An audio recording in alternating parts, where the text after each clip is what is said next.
Ito naman, last but not least, Tintin. Tintin, taga saan ka ba? May Kawayan, Bulacan po. Bulacan. Yes. Kayo naman ng lalaking to, matagal na ba kayo magkarelasyon? Yes po. 7 years po kami. Nagkakilala po kami noong 2009. Saan to? Sa May Kawayan po. Meron po siyang binayarang bata para po makuha yung number ko. Tapos 2 buwan po kaming nagligawan. Mhm. Tapos naging kami po, 7 years. Dumating po sa point na naghiwalay po kami. Bakit? Kasi po nagloko po ako. Hindi, Nagkaroon okay. po ako ng ibang boyfriend. At the same time, na boyfriend mo siya? Hindi po. Nakipaghiwalay po ako sa kanya noon. Dahil nagugustuhan Dahil ka iba? nagkagusto po ako sa iba. Paano mo sinabi sa kanya yun? Sabi ko, mahal, pasensya na. Mahal pa. Walang yaka. Mahal. Hiwalay na tayo. Oo. Sige, tuloy mo. Maganda. Pasensya na kasi kasi po lagi kami nag-aaway eh. Away bate. Yun, sabi ko parang Paano mo nagsasawa sinabi? na ako. Nagkita kayo sa bahay mo? Nagkita po kami. Nag-date pa kami. Nag-date pa Pag-uwi- kayo? Hindi niya alam. Hindi po. O, hindi. Pag uwi po, sabi ko, hindi na kita mahal. Nag-date kayo eh. Opo. Sa Pag-uwi kayo po, punta nun? sa fast food po. Nakasaya. Tapos, pag uwi, Yun, di na niya po ako inatid sa bahay namin. Umiiyak na siya pa uwi. saan ka nakipag-iwalay? Sa fast food? Di po, pagbaba po namin ng jeep. Sa jeep pa? Class na class ha? Okay. Magkatabi kayo. Paano mo sinabi sa kanya?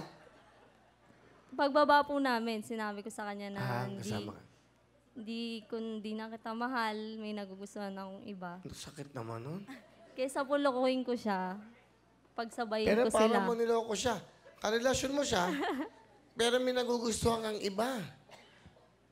Bakit siya mo nakilala yung lalaking yun? Katrabaho ko, Will. Tapos, Naging ka-close ko, kakwentuhan ko, yun.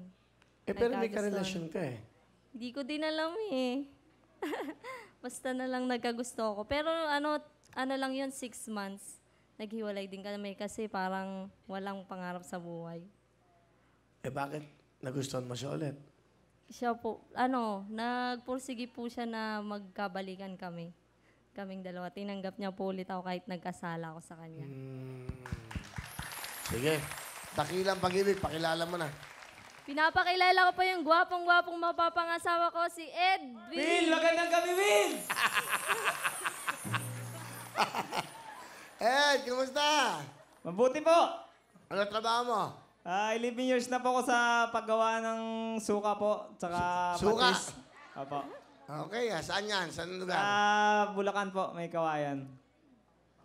Bilib ako sa'yo Bakit Will. mo ginawa yun? Mahal ko po siya eh. Lahat ginawa ko po para magkabalikan kami. Kahit nasaktan ako, napakahirap nung nawala siya. Napakahirap po nun, pero naintindihan ko siya kasi mahal ko po siya eh. Galing naman. Tanong ko lang, nakapagrelasyon siya sa iba Opo. Pero tanggap mo ba yun? Natanggap ko po sa sarili ko dahil mahal ko talaga po siya. Yun ang totoo. Kahit masakit po. Ano gusto mo sabihin? Mahal na mahal kita. Ikaw na ang una at huli sa buhay ko.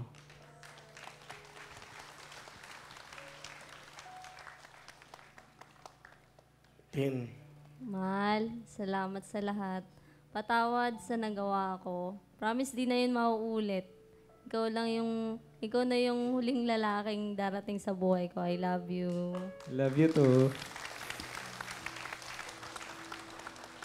swerte ka dito Opo, Yung Will. iba, hindi na matatanggap yun.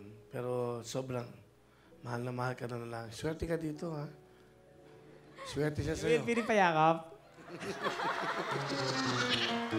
Swerte ka. Nagulat ako sa'yo. Ang ganda na sinasabi ko. Tingnan mo ako sa payakap. Swerte. Ay. Halika! Bago kayo kasal. Hindi, may mga ganyan naman Payakap kita. Will. Yan, di ba? Man. Hindi, okay lang yan. Ay, bilib ako sa'yo, ha? Dakilang lalaki ka. Kasi ako, hindi ko kayang gawin yon. Siyempre, masasaktan na ako, eh. Di ba? Pero bilib ako sa'yo. Bihira yung ganyan. Saludo kami. Palapakan po natin si Ed.